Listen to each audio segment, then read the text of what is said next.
Welcome to the Chelsea Fans Channel. We are here to pick a combined 11, and I'm joined by none other than Stephen Howson from Full Time Devils. Stephen, thank you so much for joining us. No worries, pal, no worries. Right, I suppose we should get to it. It hasn't been the most glorious of seasons for either of us, I'm sure you'd agree.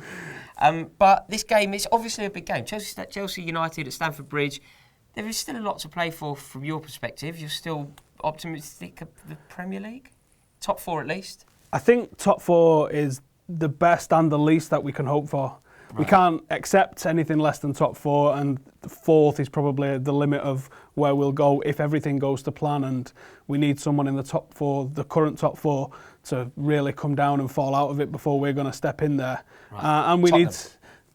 Maybe, but maybe not. I mean, it could be Arsenal. Yeah. It really could be anyone. It's the craziest Premier League season I've ever seen. I mean, what's happening with you guys? We've never seen a champions do that. No, I know it really is taking everybody by surprise, and you still can't put your finger on it. I think that's a problem. Just like in a really succinct way, can you give our viewers just kind of an insight as to what you think went wrong for United this season? Is there an obvious thing, or is it more like Chelsea? Is it really layered?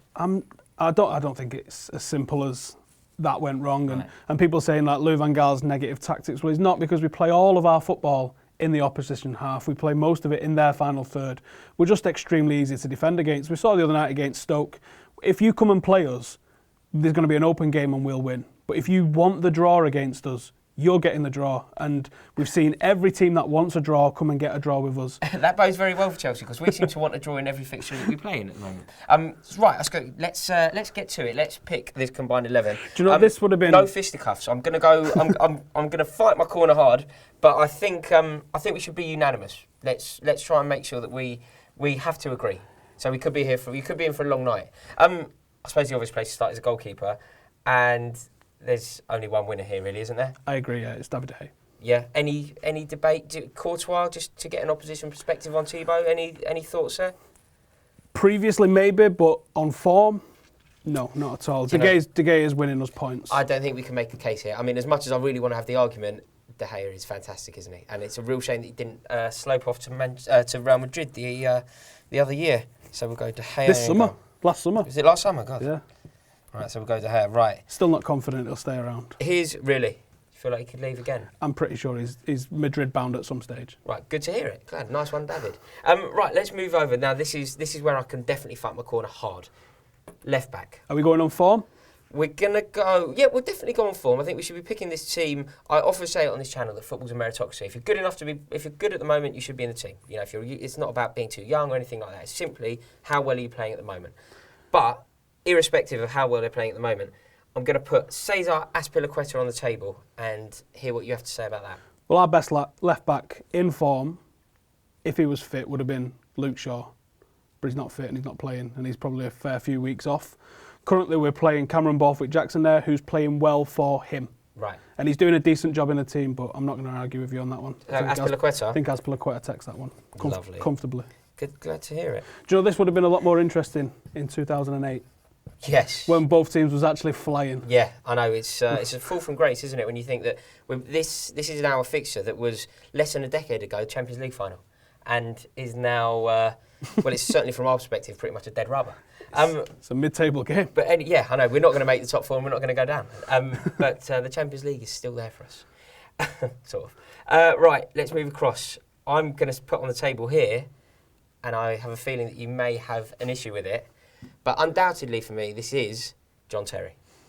Yeah, I do have an issue with it. My issue is that Chris Smalling and our midfielder, Daley Blind, are the best centre-half partnership in the league.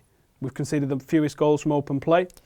We've conceded only Tottenham have conceded more than us in total goals. We are a little bit susceptible at set pieces. And when you consider we've had Cameron Borthwick-Jackson at left back, we've had Ashley Young at right back, we've had all sorts of chaos happening all over the pitch. Daley Blind and Chris Smalling have been phenomenal for us. So I'm putting both of them on the table. Okay, I think it's very difficult for a Chelsea fan to argue with the stats. The fact that you've conceded so few goals all season makes this very hard for me. It's the combination of the three, if we're honest. Yes, and also the reason I think it should be John Terry, as much as I think it's his performances and his know-how and everything else that he gets up to, it's also everything that comes with him. It's the leadership, it's the determination, it's the drive, it's the tenacity, it's the spirit. It's all of those things, which I think even the most ardent of United fan like yourself would have to concede perhaps doesn't exist in the Daily Blind. The way that it does in we're John lacking. Terry. I'm happy to concede Blind to Terry as long as Smalling gets the right-sided one. Because Okay. Blind has been at fault for a couple. Okay, I think... He's obviously not a centre-half. What else I'm going to have to throw in here, which I am unsure as to how you're going to react, but I'm going to have to throw this in. Oh. It's undoubtedly a little C there. So that's it. But I think you're probably correct. You know, I think that Kurt Zouma has been fantastic for us, but he's young and he's raw. You know, you've displaced Gary Cahill from the team, which is obviously not easy to do. Gary Cahill's a European Cup winner, plays for England. But Zouma has played very well. However, I take on what you're saying. And with the facts, when you throw the facts into the mix, it's very difficult for me to not give you Smalling here. Not only that, Smalling was easily man of the match in the first maybe dozen of the games of the season. Really? He's absolutely stepped up out of his shell. A lot of the problem with Smalling was he would often come in as a second choice centre-half. So he would play when people was injured, he would play as a backup or as a reserve, or he would play at right back, and he's not a right back. Right. So when you play him at right back, you have this sort of lowered expectation of what he can do, but when you see him at centre-half, he's really come on, and he is growing into a winner. Really? And I see a future captain in him. Well, that's what I was just about to ask you, because this is obviously really interesting for us, because as Chelsea fans, we obviously know our own squad very well, but I don't know enough about Smalling, and it's really interesting to hear it. So, kind of when I hear about United players doing well, English ones, my mind obviously kind of ticks over to England, and we're coming up to a championship summer. He has to start for England. Really? He's probably the only United player that I would say, unless Shaw's fit, he was the only one that I would say in the United squad that has to start for England. Do you think he has it in him to lead a back line? Is he that sort of player? Absolutely. Absolutely. That's music to my ears. I'm delighted. He really does. He's been phenomenal. He's far and away player of the year for United this year. Good to hear. That's really interesting. Cheers, mate. Right, so Smalling. So now right back. Just as there was no debate about the keeper, really, I've got a feeling there's no debate here. Ivanovic has, although come on quite well recently, he's been playing very well under Hiddink, and I love him. I get a lot of grief from our fans because I love him so much. Primarily because if your name is on that T-shirt, I can't not love you.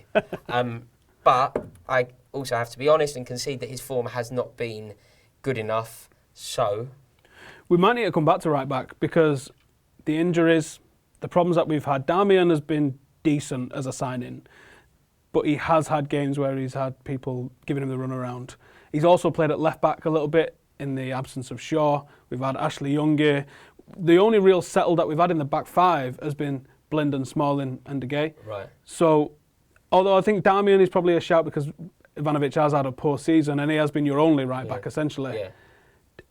It's close in all honesty because no one's been a standout. Do you know what's I think, and it's sort of very humble of you and honest that you're suggesting that Ivanovic has a case here. But as much as I love him, as much as his name's on that T-shirt, in all honesty, I think to be the man that I want to be, to have morals and integrity, I have to give you Darmian here. I'm sure if Chelsea fans disagree, I'll be very interested. Please comment below. Let us know. Do you think I've got this right, haven't I? Darmian over Ivanovic. I just think it has to be. If you had any argument whatsoever for Ivanovic, I'd give it you. But you're clearly thinking he's... I love the bloke. I love him. I think that he's been a fantastic servant for Chelsea over the years. It's just his form has been so shoddy. It shows the state of both clubs, I think, there's at the moment that... We're both trying to give each other. There's not been a standout right back for either of us. I think that's symptomatic of both our seasons, I think. Yeah. I don't know what to do here. So do you think it should... I suppose going over should we judge it, should we make it a bit easier? Judge it over the past, say since the turn of the year? Again, he's not really played. Varela's had a game recently against Derby. He played all right against Stoke. The thing that's let Darmian down is when he's been moved to the left-hand side. That's not his fault, though. We're judging him as a right-back. It's not. Okay, give it Darmian then, because as a right-back, he's been decent, a little ordinary. Do you know what? I think what makes it... what makes a case correct for Darmian here, Chelsea have conceded an awful lot of goals. In fact, a record amount of goals for us at this stage of the season. United have the clearest, the cleanest sheet record or whatever it is, the best record in goals conceded. So therefore, it would be crazy with that in mind if Chelsea outnumbered United at the back. So I think that is fair enough, I'm sure. Okay, going in here, no other than obviously the Nigerian wizard, John Obi Mikel. I'm not even having a chat about it. He's in.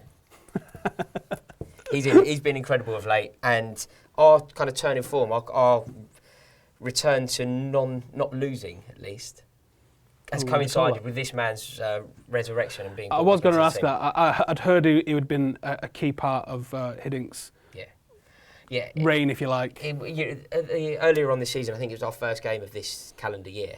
We went to Palace away. Difficult place to go. You know, we weren't on great form, and we were worried. This man came into the team, and we won, and he was incredible. I think that when he plays well, Chelsea will win the game. This formation, we both obviously play the same formation. This formation relies on these two. On this position. Yeah, I agree. So Mikel is in, and that is non-negotiable. I can't fight you because we've got Fellaini has been.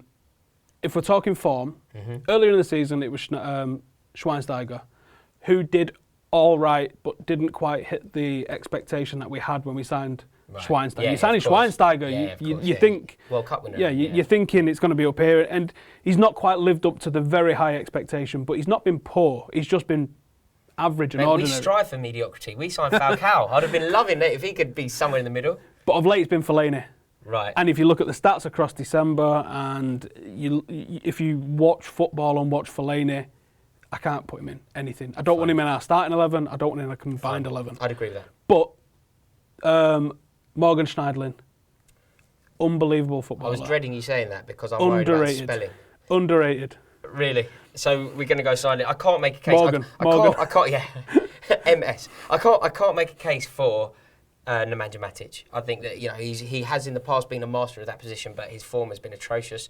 Cesc Fabregas isn't a defensive midfielder, so I think simply, process of elimination. One of the criticisms that LVG's had is that none of his signings have performed for him, and I disagree with that because this man has. This man, with one hand tied behind his back, when he's been paired with Fellaini, has been excellent for us. And when he's in the team, I've got a confidence because he does. Yeah. Do you remember when Carrick used to get a lot of stick from opposition fans and people was like, what did he do? But everyone who plays with him are he does the job. Similar criticisms here. I completely agree. Players like that are very underrated and very important, integral to a good team. He just puts out maximum energy, but he's also got a real intelligence to his play, and I'm absolutely big fan of Morgan Schneidlin. If he's playing at weekend, I'm confident. Let's hope he picks up a knock. Right, so now this is the business end of the team. I'll kick us off, and again, I need no conversation here. I'm sure you'd agree. I'm going to go here, and I'm going to go non-debatable. Okay. He has been our standout player, and he had practically won our Player of the Year in November. Genuinely, that is actually true. I'm sure you'd agree. In terms of competition, just to throw it out there anyway. In terms of competition, we've had Mata there, but he hasn't played well there, and of late he's played here in the centre. And of late, it's been Jesse Lingard that's played here, who, apart from scoring the other night, has had a poor few games, in all honesty. Right. So I'm happy to concede Willian on that. Great. Fine. Right, let's go in here. This is a huge position. Number 10. Who's going to be supporting the striker? For us, it would be Oscar. Who would your... Juan Mata. Oh. My heart skipped a beat. My heart skipped a beat. I truly love that man with all my heart. Played on the right-hand side. He is the cause of some of our slow play problems, I think, because of the way he likes to drift in, allowing the defence the time to get back. Played as a number 10, pulling the strings like he has in the last couple of weeks. There's not many finer in the game. Steve, you don't need to tell us. You're preaching to the converted here. We love that man. He is one of the most incredible football players I've ever seen. I think everything about him is fantastic, from his dress sense to the way he plays football. I just got a bit of joy there, being able to write his name on the ChelseaFansChannel again. It was a wonderful thing, undoubted. Okay, who would you go for? Well, on the left-hand side, we've had Memphis. In the early part of the season, we've not seen him. I don't think we've seen enough of him either. I think he's been really harshly treated by Van Gaal. Some players was played through their form. Some players was allowed to make mistakes. Memphis, don't know if it's because they've got a prior relationship with the Dutch team. Of course, yeah. He's been so harshly treated. He makes a mistake and it's comes down.